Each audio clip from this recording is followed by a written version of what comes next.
Hello mga te! Alam kong wala kayong pake pero samahan niyo ako sa mga ganap ko ngayon. Kaya naman, let's go! And yes mga ate ko, andito na naman ako. Nagbabalik na naman ako sa pag-mini vlog. Alam kong wala namang naghahanap or nag-aantay ng mga videos ko. Pero ano naman, gusto kong mag-video na ulit eh.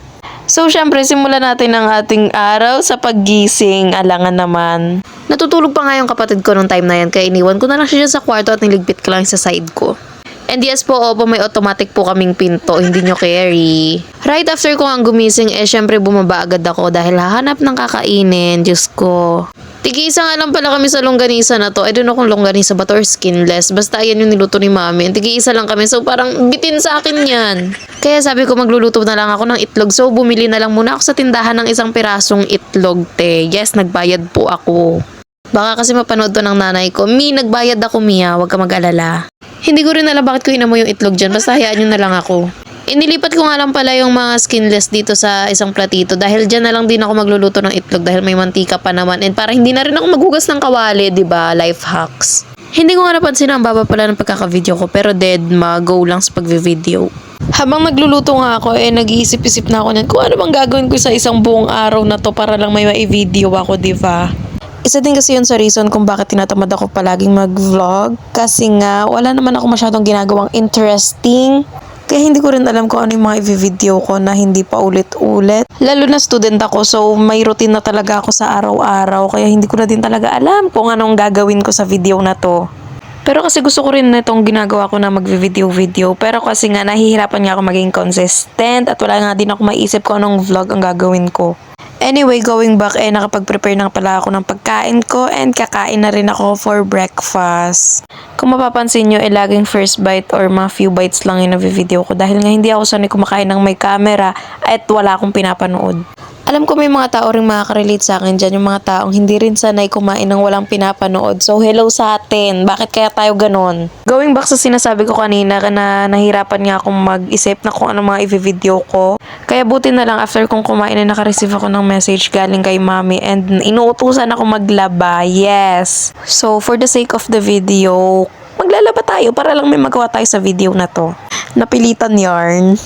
Kaya nga nang sinabi ko maglalaba tayo for today's video.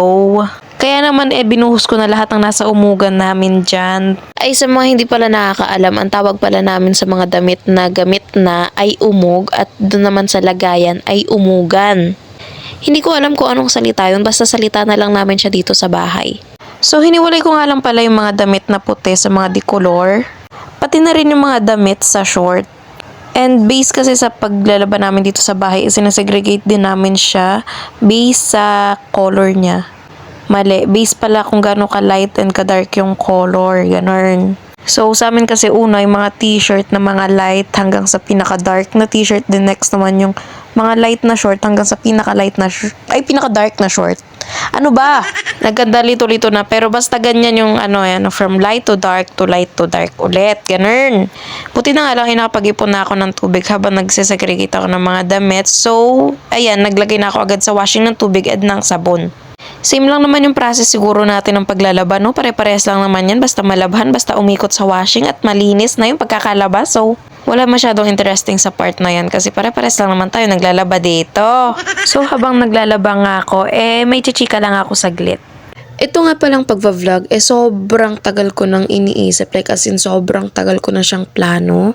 Actually, last year ko pa to iniisip, hindi ko lang siya sinisimulan. Nag-start lang ako this year and my first 2 page na ako before pa tong page na gamit ko ngayon.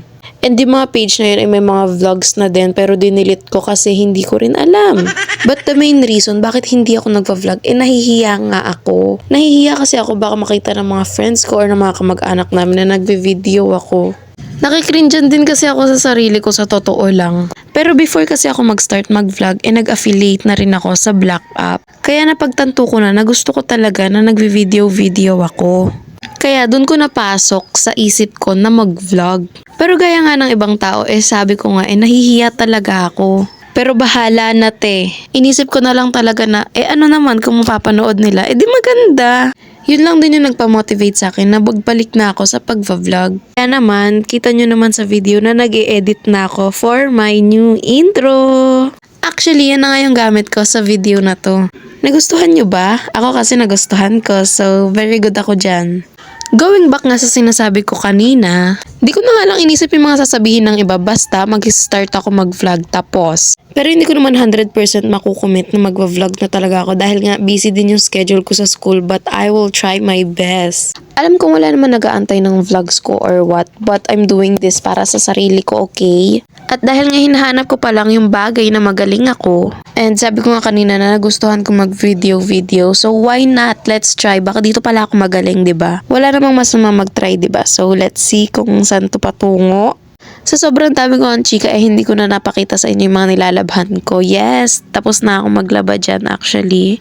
2 PM na nga nung matapos ako maglaba. So, syempre, kumain na agad ako kasi wala pa akong tanghalian yan. Hindi ko na nga rin kasi masyado napansin yung oras kasi nga busy ako sa paglalaba tsaka sa pag-i-edit Kain po tayo. Ang ulam po lang po namin is langka at adobo. Ay, adobo ba yan? Hindi ko sure basta adobo.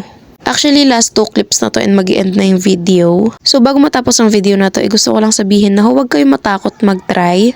Kung may mga bagay naman kayong mga iniisip na sa tingin nyo magbe-benefit kayo or mag-grow kayo, go! Wala namang mawawala kung magta-try tayo, 'di ba? At sabay-sabay nating deadmahin yung mga opinion at mga iniisip ng ibang tao. O siya, hanggang dito na lang muna. Balik kayo bye!